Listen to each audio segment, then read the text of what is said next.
All right, so now that you learned the heel-toe technique away from the kit, you practice it on the carpet. If you have a bass drum practice pad or just a bass drum separated from the kit, you've just kind of isolated it and figured it out there before actually bringing it to the full kit.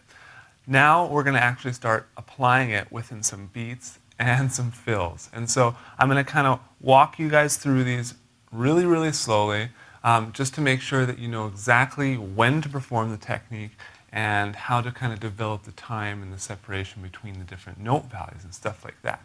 So with that said, let's jump right into number one. Number one is basically just an 8th note groove, and then it has a 16th note triplet partial on the end of 3. Let me just play it for you and show you guys how it sounds.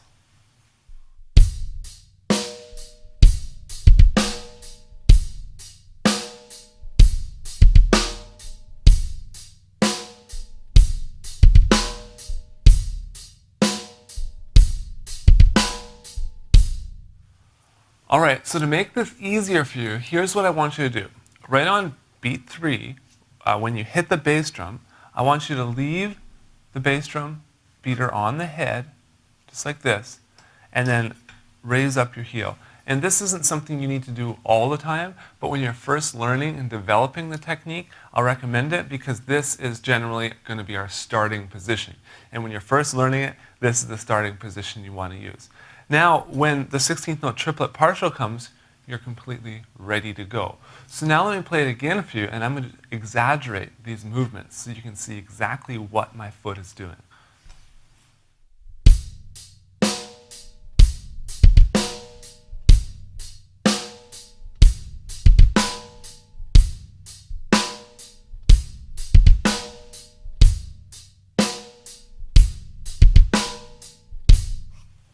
So after I play that for a while and I learn the motion that my foot needs to do and when it needs to do it to play this exercise, I won't need to do those exaggerated motions anymore, and it'll all just kind of happen. The technique on the pedal can be played with a very, very small motion. You know, the faster you get, the smaller the motion is going to be. You're not going to be lifting your leg higher and lifting your heel higher when you want to go faster.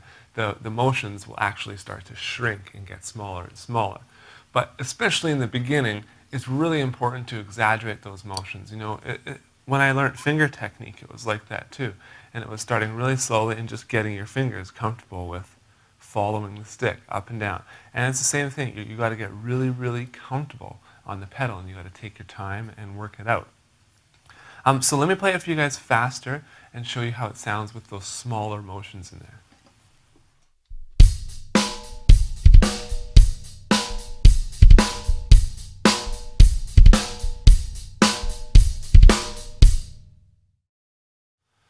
The next exercise we're going to apply the heel-toe technique in is just a basic 16th note drum fill.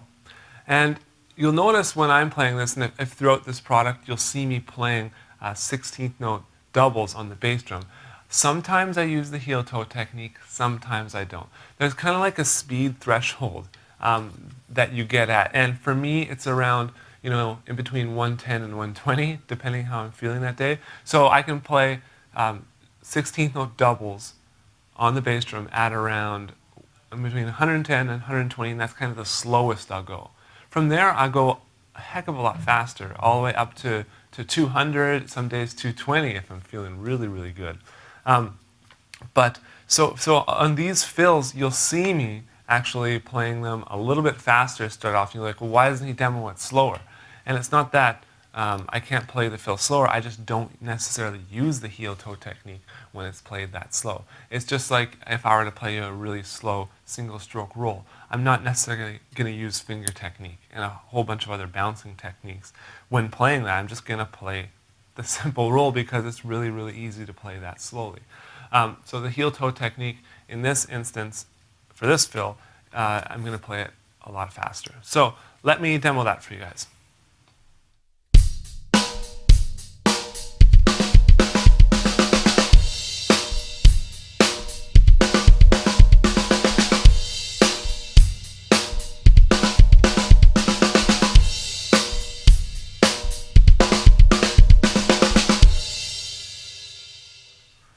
Okay, so once again, I really want to drive it home the starting position of the heel-toe technique. And if you exaggerate that when learning this at first, you're going to be much better off. So let's just look at the beat we played before. The last stroke in the beat is on count 3.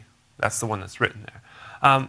And then the heel-toe technique will start on the fill on beat 1. So what has to happen is on beat 3, I, again, leave the beater on the head. So when beat 1 comes, I'm ready. Okay, and so then I perform the technique on beat 1, and then again, my foot stays in that starting position.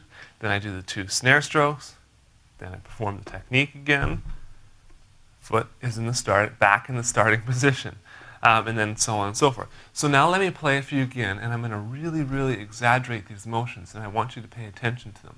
And then when you take it to your kit later to practice it, you can make sure you're doing the exact same thing, and it'll make a world of a difference. So you'll be able to go that much faster, that much sooner, if you just kind of follow these simple steps. All right, so let's try it again.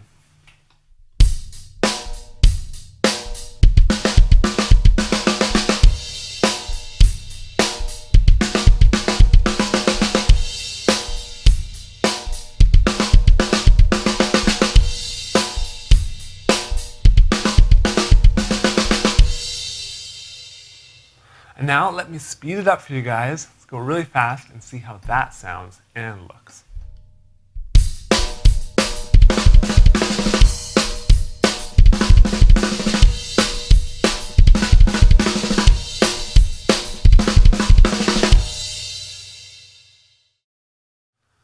All right, so those first 2 exercises should both be practiced with your right foot and your left foot. So just put the right hand on the ride cymbal and then move your left foot over. Because you'll notice as we move on here down the sheet music, we're going, even on exercise 3, we're starting to use and apply the heel-toe technique within a double pedal groove. And so it's kind of important that your left foot memorizes these motions as well and learns to exaggerate the motions at first and learns the correct starting position and the exact rocking motion that we need to do when performing the heel-toe technique. So it's very important to play both of them with your left foot lead as well. And I want to demo both of them for you guys now. I don't want you to think, oh, Jared, he's just telling us to do it with his left foot, or with our left foots, but he doesn't probably do that himself. Well, I do that myself as well. And so I'm going to just quickly play through exercise 1 and 2 for you now with my left foot lead and my right hand on the hi-hat.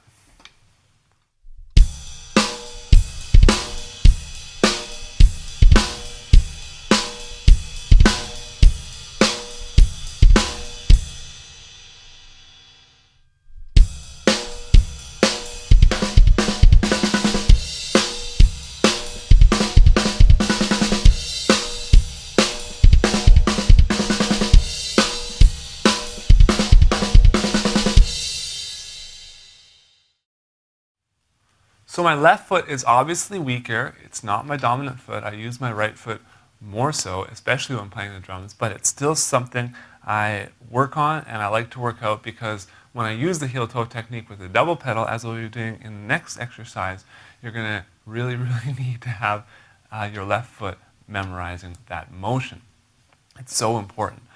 So with that said, let's just jump on to number 3 here. Number 3 is basically just straight 16th note single stroke roll on beat 1. And then on beat 3, I should say, we do the heel-toe technique alternating. So it's gonna the leg motion is gonna be the same as on count 1 there, which is right, left, right, left. That's what your leg motions will be doing. But we'll be doing 32nd note double strokes. So let me just play it for you.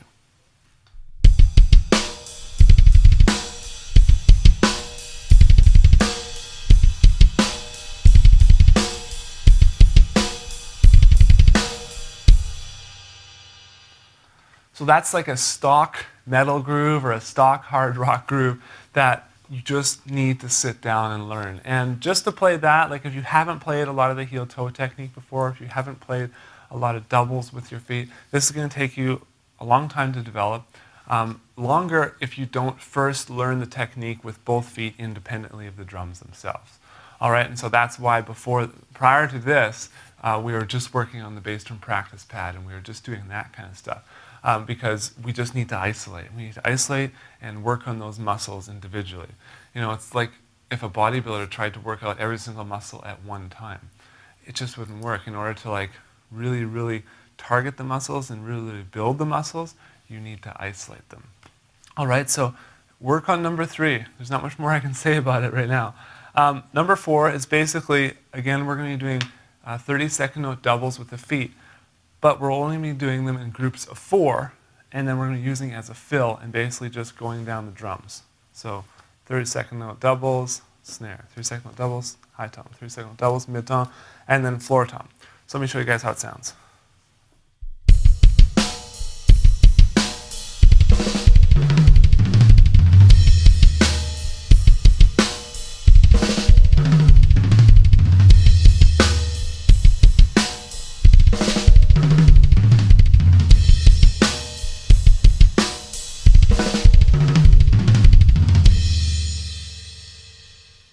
If you also just wanted to loop exercise 4 and start it even slower, just don't even worry about the beat, that would look something like this.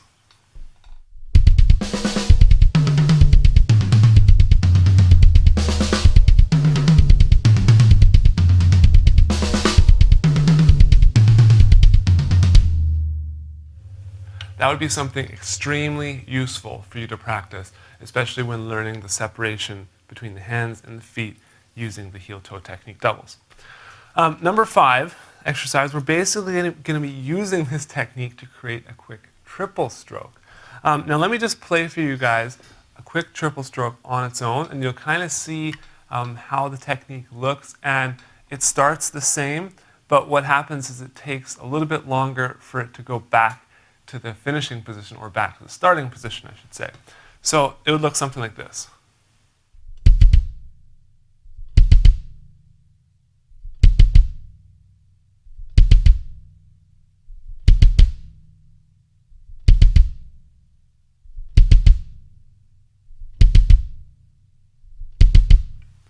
So now I'll play the exercise for you, and you can hear how it sounds within context of the beat.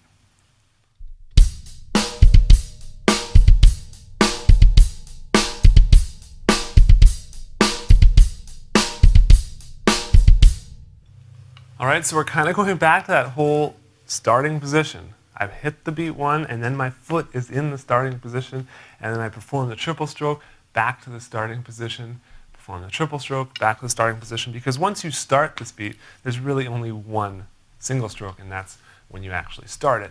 From there on out, you're going to be playing triple strokes the whole time, because on the and the ah of 4, there's a double stroke, and then you start the beat 1 with a single stroke, so you it's just revolving triple stroke. So this is a really good exercise for you to start developing that. And it is really valuable for stuff like ending fills, for shots in songs, and for whatever else you might need it for.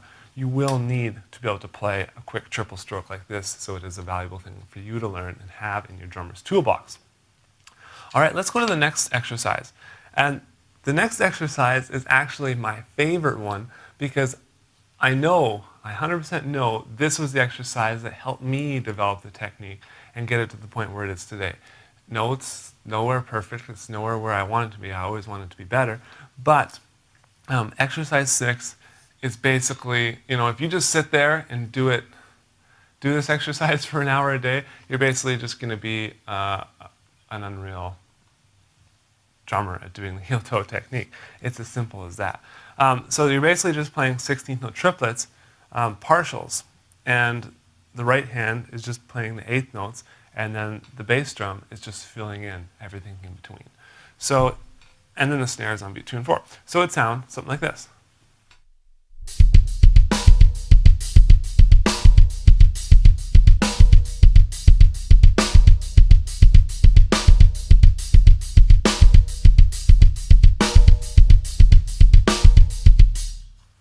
So now let's work it out with the left foot as well.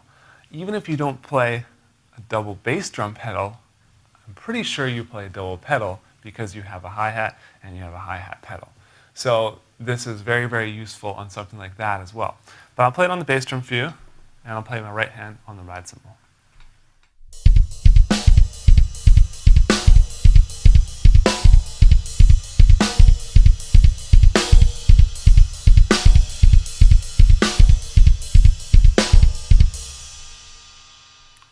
Now if you want to experiment with the hi-hat foot pedal as well, we can do that. The motion of the heel-toe technique is exactly the same. All right, the action on the hi-hat pedal, the spring tension here, it should be set maybe a little bit higher. Otherwise, it's not going to come back and the response rate isn't going to be as good. So what I've always done is I've adjusted, this is a Tamra hi-hat stand, and I've adjusted it so it's around medium to high tension. So when I let it up, the cymbals come up and they have a very good response. On some of the much older hi-hat stands where it can barely lift the cymbals anymore, this probably won't work, to be honest with you. But let's just try it. And I'm not even gonna worry about any bass drum strokes in here. Okay, just a hi-hat.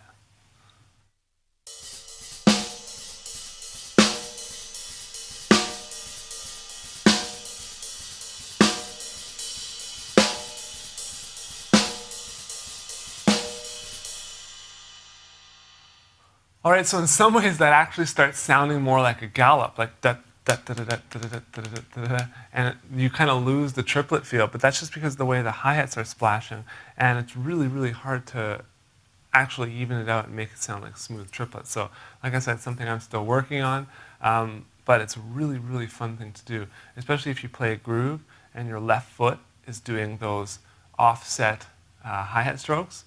It would sound something like this. Let me just show you guys.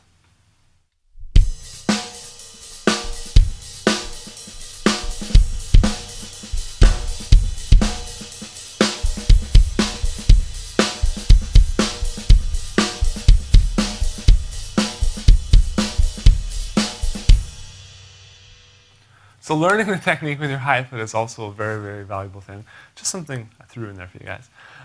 Let's move on to number 7. Number 7 basically is more of a gallop thing, similar to what I was just talking about, and that is your right foot will stay right on the quarter notes, and then your left foot is going to play.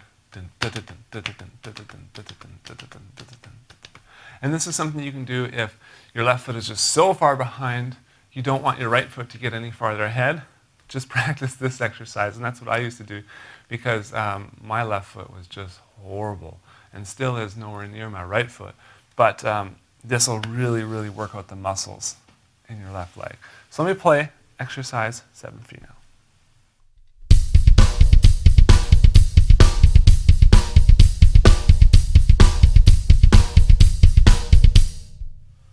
All right, and you can also just flip it around if you really want to work on your right foot, and you can make the left foot on the downbeat, and then your right foot on all the offbeats. Now it would look like something like this.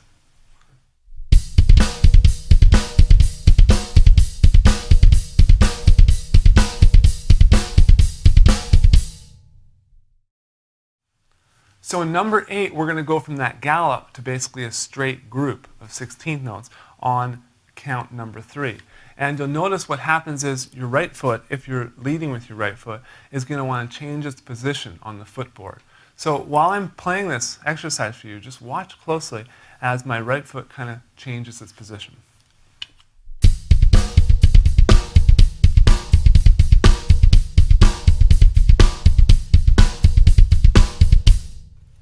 All right, so at the start, my right foot is kind of halfway up. And then as soon as I go to perform the heel-toe technique, I'm in this position, if you slow it down, and I move up a little bit, perform the technique, and then slide back to continue going on to the actual exercise. And so it's something that my foot just naturally adapted and naturally did that. It might be different for you. You might find that your foot can stay right there, and I could actually play that and keep my foot there if I wanted to. But just over time, the way this technique has evolved within my playing, this is something that has just happened naturally, and it happens with my left foot as well.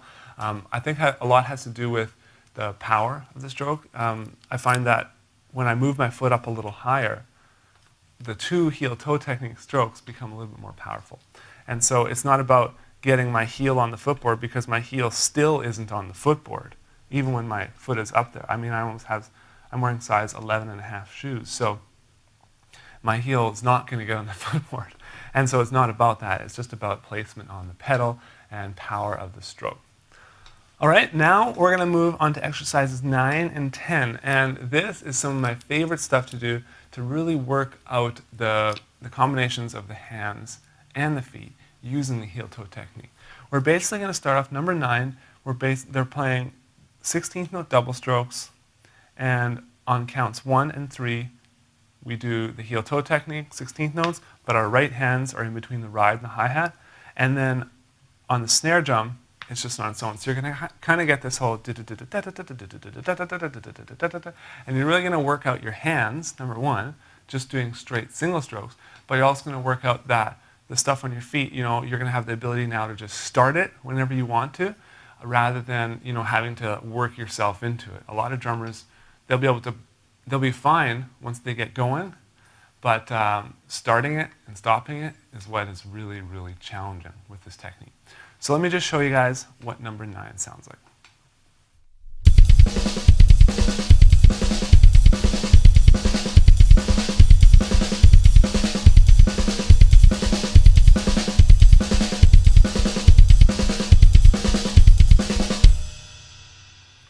So that's something you can literally sit there at your kit and do for an hour straight, and it's not going to harm your drumming. It's going to really, really help you develop the separation between your hands and your feet and the heel-toe technique. So let me play it for you a little bit faster and show you how it looks then.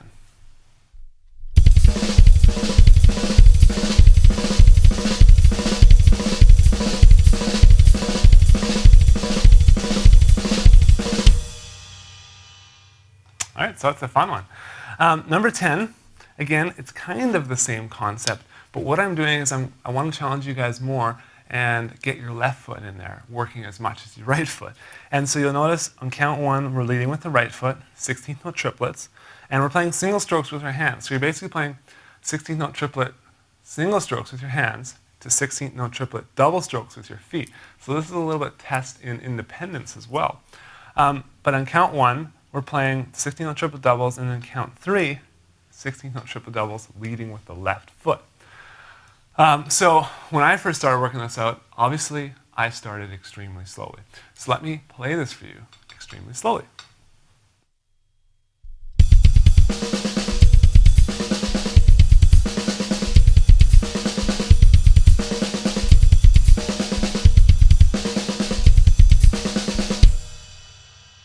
So what's really challenging for me there is on count 3, when I start with my left foot on count 3 with 16th note triplet double strokes, I'm leading with my right hand up top on the ride. And so it's hard for your brain to process at first the whole, left, let's line up the left foot and the right hand, because here's the left side of the body, right side of the body. It's just different. It's just really, really strange. But I really encourage you to work this out. It's going to work out your left foot like crazy, and it's going to help you develop independence that you never had before. So let me play it for you guys a little bit faster.